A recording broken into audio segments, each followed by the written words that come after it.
Моякта остановкага койдуңуз да өзгөртүп ушул жерге туштайбыз. Тияктан кайра чыгып азыр ремонт этип кетиш керек. Эмнеге алып кетиш керек? Азыр бияка бурулган болбойт да кайра өтөп кеткендечи.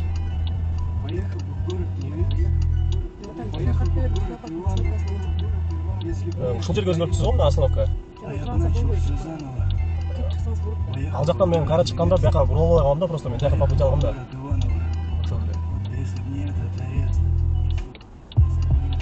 Ошол эле точкага коюп турасыз деле.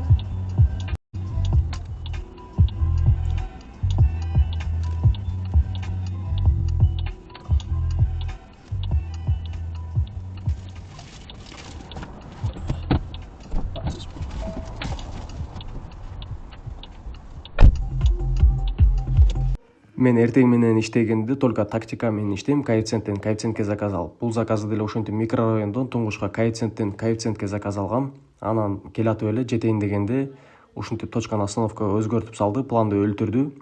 Анан анысы аз келгенсип мен койго өзгөртүлгөн точкасын остановкага токтосом, анан технопарк жака кир деп буйрук түрүндө айтат. Анан мен киргим келген жок.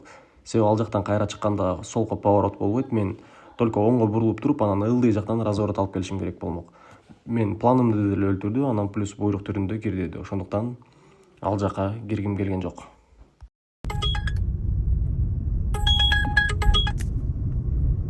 Так, жамаат, ассаламу алейкум.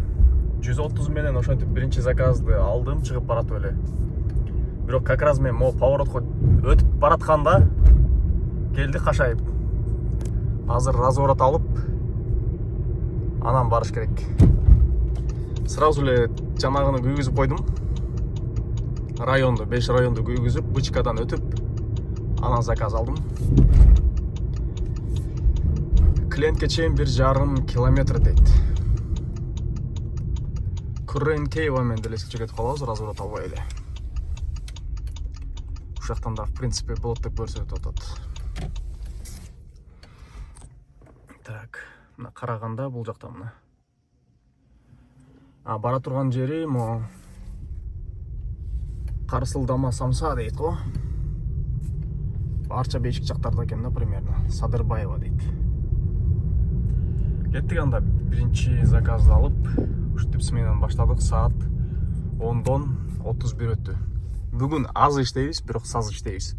Кече мен иштегенде кечеги смена көп иштегем. Сааты боюнча 12 сааттай иштегем да. Бүгүн кыска эле смена болот, бирок нуска смена болот, мындайча айтканда. Бат-баттан иштейбиз. Тактика менен. Так, ал заказды 390 сомго завершать эттим, анан плюс 70 менен ушул заказ келди Космопаркка. 6 километр дейт. Жамаат, эгерде силер өзүңөргө ишеничтүү таксопарк издеп жаткан болсоңуздар, мен силерге эксперт паркты сунуштайм. Бул парк көп жылдан бери иштегендиктен өзүнүн айдоочуларына коопсуздукту жана туруктуулукту кепилдикке берет. Парктын комиссиясы суткасына 55 эле сом төлөп коюп, каалаган количествода, каалаган суммага заказ кыла берсеңер болот. Бул туруктуу иштегендерге өтө сонун. Кийинки варианттары подработка кылгандарга жана грузовой тарифинде иштегендерге жакшы болот. Пайдалуу. Бул ар бир заказдан 4 сомдон же ар бир заказдан 2%. Круглосуточная техническая поддержка жана круглосуточный акчаңарды каалаган банкка, каалаган убакта чыгарып алсаңыздар болот.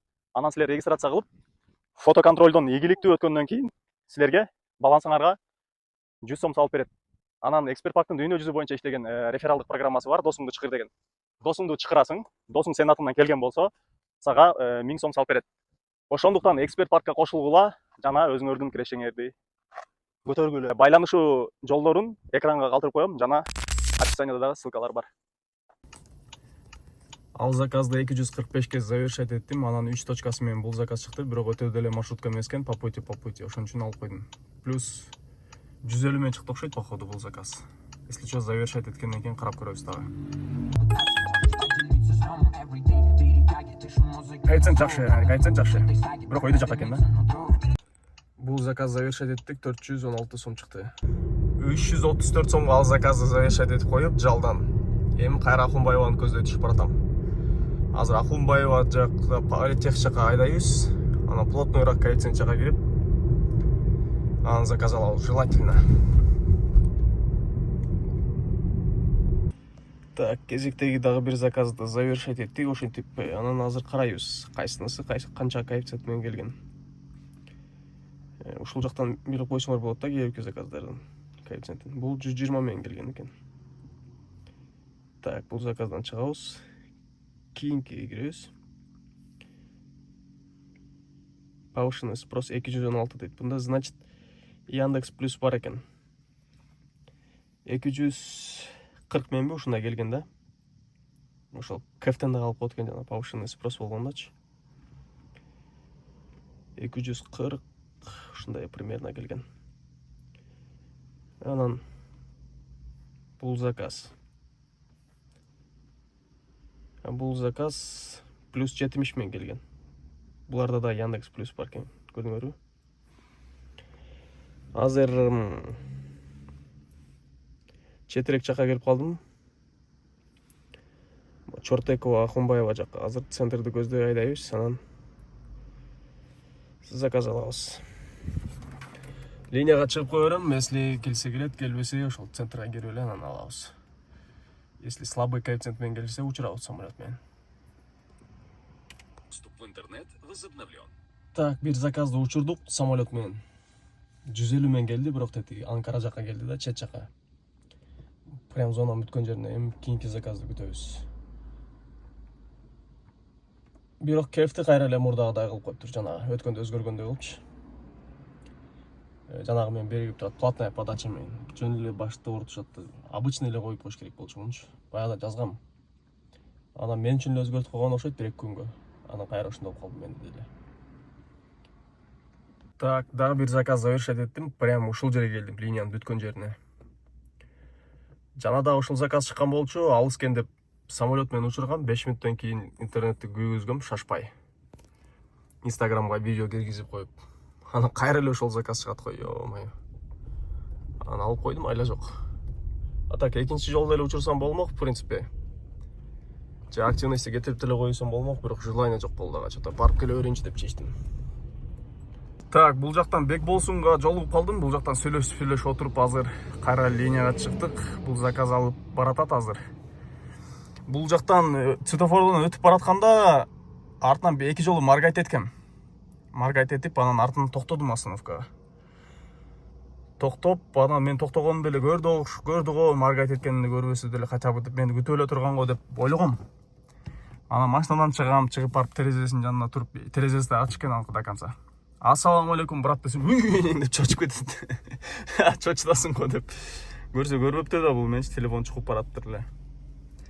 Ошол азыр биякта бир 15 мүнөт, 20 мүнөт отурдук сүйлөшүп. Эми линияга чыгып койдук. Кийинки заказды күтөбүз. Азыр акырын айдай бериш керек шаарды көздөй. Анан 1 сааттан кийин чоң обед кылмай болдук. Азыр центрди көздөй баратсам, азыр арттан ушул заказды берди, баратам ушуга.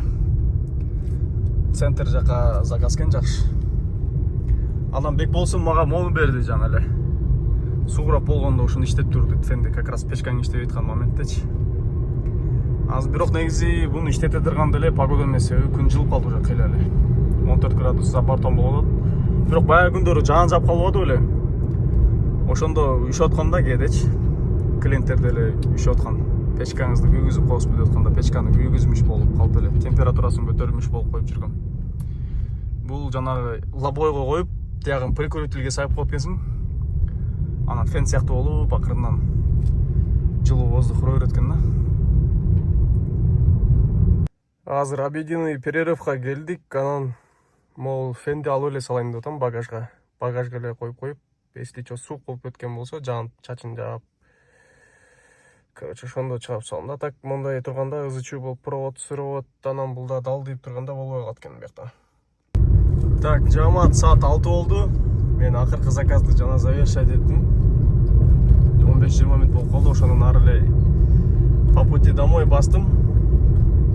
Анан түшүп келатам. 2 заказ чыкты, экөөнү тең алган жокмун. Кайра арттан берген болчу да, Новопокровканын башталышына барган болчумун. Ошентип 12ге чейин 1000 сом жана чыккандан кийин. Анан 12ден кийин 5,5га чейин 1626 сом чыгыптыр. 10 заказ 12ден кийинкиси. жана обед кылабыз дегенде тегилерди күтүп отургам. Күтүп отуруп жарым сааттан уже көп болуп кетти. Анан чалсам бирөөсү башка жакта чай ичип атам дейт. Предупреждать этпей эле. Анан бирөөсү уктап калган окшойт. Ошентип бага деле нерв болуп, анан өзүм дагы бир жерге барсам ал жак жабык, экинчи жерге барсам ал жак жабык. Ошентип бир жерден чай ичип алып эле отургам, отуруп иштегенге деле желание жок. Бир заказ кылдым, андан кийин дагы бир заказ кылдым. Ошентип смена бүттү. Чото баш ооруп атат. Бүгүн чото түнү менен баш ооруп эле кечке. Баш ооруган кетпей койду. Барып эле эс алам. Бүгүн ойдогудай иштей алган жокмун. Настроение деле, желание деле болгон жок да жакшы иштегенге. Ошо эми эртең жакшылап иштегенге аракет кылабыз, самочувствие жакшы болгон болсо.